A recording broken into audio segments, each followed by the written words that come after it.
পটুয়াখালীর কুয়াকাটা সংলগ্ন বঙ্গোপসাগরে এফবি সাগরকন্যা নামের একটি মাছ ধরা ট্রলার ডুবির ঘটনা ঘটেছে।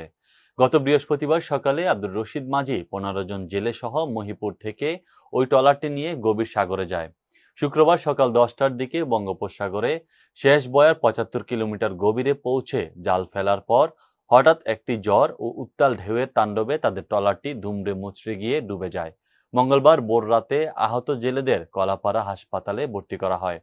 সমুদ্রে 4 দিন ভেসে থাকার পর দুর্ঘটনার কবলে পড়া 9 জেলেকে উদ্ধার করেছে অপর দুটি মাছ ধরা ট্রলার।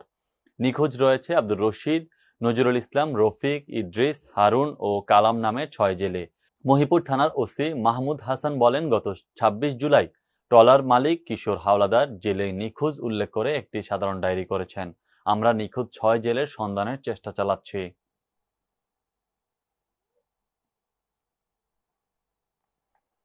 কুষ্টিয়ার দৌলতপুরে উপজেলার আইন শৃঙ্খলা কমিটির মাসিক সভা অনুষ্ঠিত হয়েছে। সকালে উপজেলা পরিষদ কনফারেন্স রুমে উপজেলা নির্বাহী অফিসার মোহাম্মদ আব্দুল হাই সিদ্দিকীর সভাপতিত্বে এই সভাটি অনুষ্ঠিত হয়।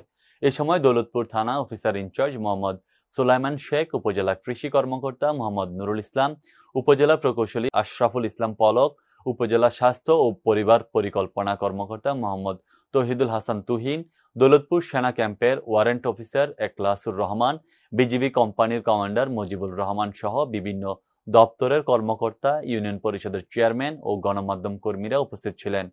সবাই উপজেলার আইন শৃঙ্খলা পরিস্থিতি স্বাভাবিক রাখা সহ ইফটিজিং, সন্ত্রাস, মাদক, চাঁদাবাজ প্রতিরোধে বিস্তর আলোচনা করা হয়।